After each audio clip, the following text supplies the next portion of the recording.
वैदिक पर्सपेक्टिव के इस YouTube चैनल को सब्सक्राइब करें, वीडियो को लाइक व शेयर करें।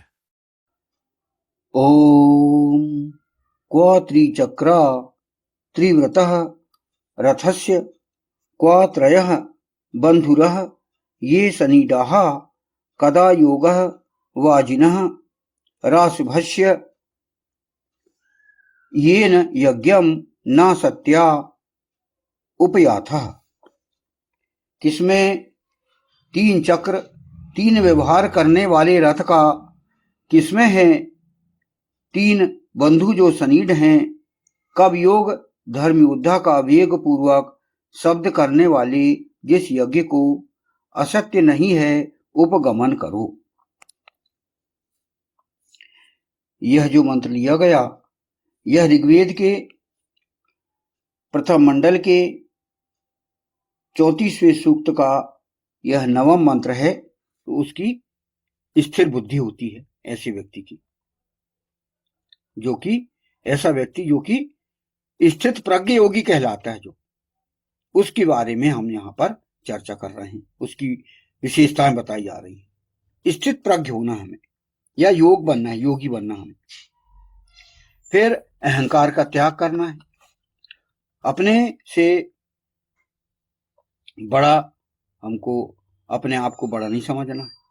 विनम्रता हमारे अंदर होना चाहिए, यह अति आवश्यक है।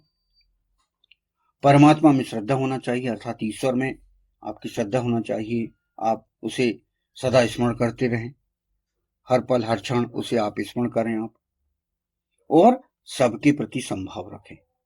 सभी प्राणियों को समान दृष्टि से आप देखिए और किसी से द्वेष मत करिए। तो ये जो है 7 बातें भगवान श्री कृष्ण ने अर्जुन को बताई थी। वो ये थी कि प्रथम सुख दुख में समान रहना, द्वितीय इंद्रियों पर नियंत्रण रखना, तृतीय क्रोध और लोभ से मुक्त रहना, चतुर्थ स्थिर बुद्धि, पंचम अहंकार का त्याग, षष्ठम ईश्वर में श्रद्धा, और सप्तम सबके प्रति संभाव। यह है, इसलिए भगवान श्री कृष्ण ने भी कहा है कि सम दुख सुखम धीरम सो अमृतत्वाय कल्पति, अर्थात जो मनुष्य सुख दुख में समान रहता है वही श्रेष्ठ और अमर पद को प्राप्त करने योग्य होता है। तो संक्षेप में हम इसको क्या समझें कि अपने मन, इंद्रियों और अहंकार को जो व्यक्ति जीत लेता है वही सच्चा योगी और ज्ञानी कहलाता है। ये भगवान श्री कृष्ण की आप व्याख्या को समझ सकते हैं अच्छी तरह से, और जब तक हम इसको हम समझेंगे नहीं और हमारा जीवन सुखमय नहीं होगा।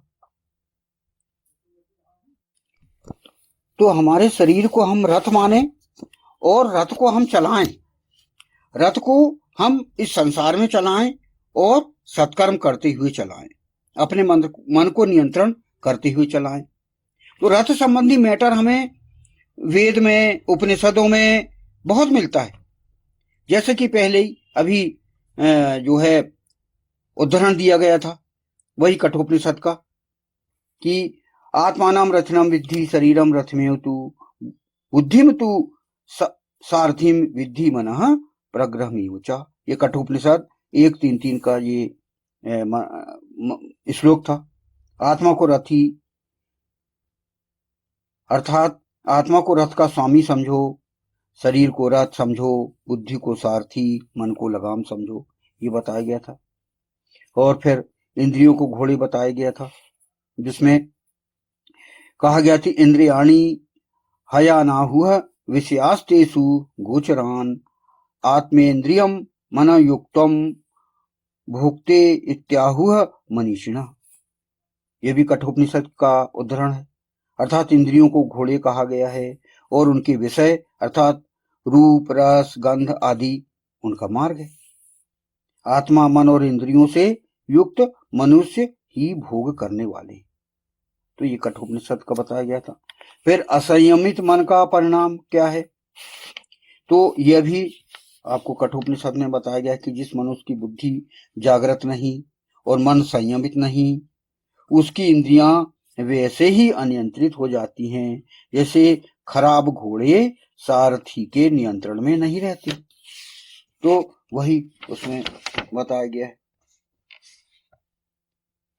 संयमित मन का परिणाम आपको यहाँ पर बताया गया है कि जिसकी बुद्धि जागृत, मन नियंत्रित है, उसकी इंद्रियां अच्छे घोड़े की तरह नियंत्रित रहती है।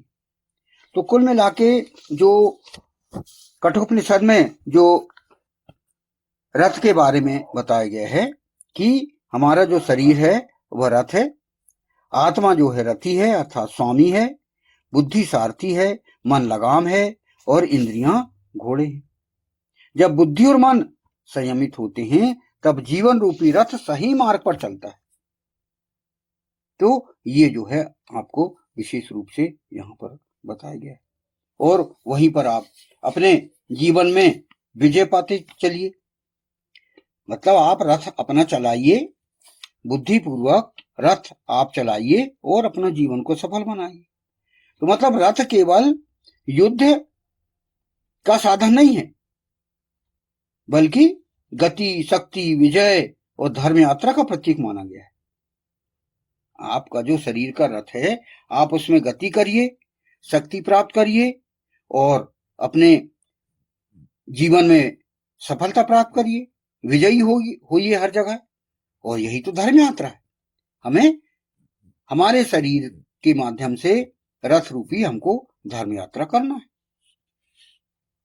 जिसमें विजय और गति का रथ के बारे में बताया गया है। एक वेद मंत्र में आया है, आतिष्ठ रथम हर्यश्वम रमणम वहंतुम उत्तमम इंद्रम वर्धंतो अप्तुरः। ये ऋग्वेद का मंत्र है, प्रथम मंडल षष्ठम सूक्त द्वितीय का। कि हे वीरो, उस श्रेष्ठ रथ पर आरूढ़ हो जो बल और पराक्रम को लेकर चलता है और उससे देव शक्ति को बढ़ाओ, यहां पर कहा गया है। तो आपको यह आपकी धर्म यात्रा करना है इस रथ से, इस शरीर से। रथम न धीरः स्वपा अतक्षम, ये भी ऋग्वेद के मंत्र में आया है कि बुद्धिमान मनुष्य अपने जीवन रूपी रथ को कुशलता से तैयार करता है। तो यही आपको मिलेगा। फिर प्रतीक है, सूर्य के रथ का भी यंत्र है, सप्तयुंजति रथ में एका चक्रे एको अश्वो वहति सप्तनामा, ये भी ऋग्वेद में आया है। तो जो है, जो हमारे जो सूर्य रूपी जो रथ है वह भी हमको प्रतीक रूप में मिलता है कि 7 घोड़े समय प्रकृति की शक्तियों के प्रतीक माने गए। 7 घोड़े वही आप त्रिसप्त का आप जो है यहाँ पर आप समझ सकते हो। जो रथ आपका जो है वह तेज और शक्ति का रथ रहे, आपका तेज मिले, आपको शक्ति मिले। जहां पर ऋग्वेद में कहा गया कि अश्विना युंजाथम रथम, ऋग्वेद का है। तो ये जो मंत्र हैं रथ रूपी, ये हमारे उपमा दी गई है, इसमें अलंकारिक बात कही गई है कि जो रथ है हमारा शरीर ही रथ है और इस पर हम चलते हुए और विजयी हों। तो मुख्य भाव क्या है कि वेदों में रथ का अर्थ केवल वाहन नहीं, बल्कि वह क्या है, जीवन की यात्रा है, धर्म का मार्ग है, शक्ति और विजय है और आत्मा की उन्नति का प्रतीक है। ये रथ की विशेषता यहां पर बताई गई है। तो विशेष रूप से हम इस पर ध्यान दें और हमारे जीवन को सफल बनाने के प्रयास करें। तो ये जो हमारा जो फुटनोट चल रहा था वह यही था कि रथ जो था उसके विषय में यहां पर बात की गई थी।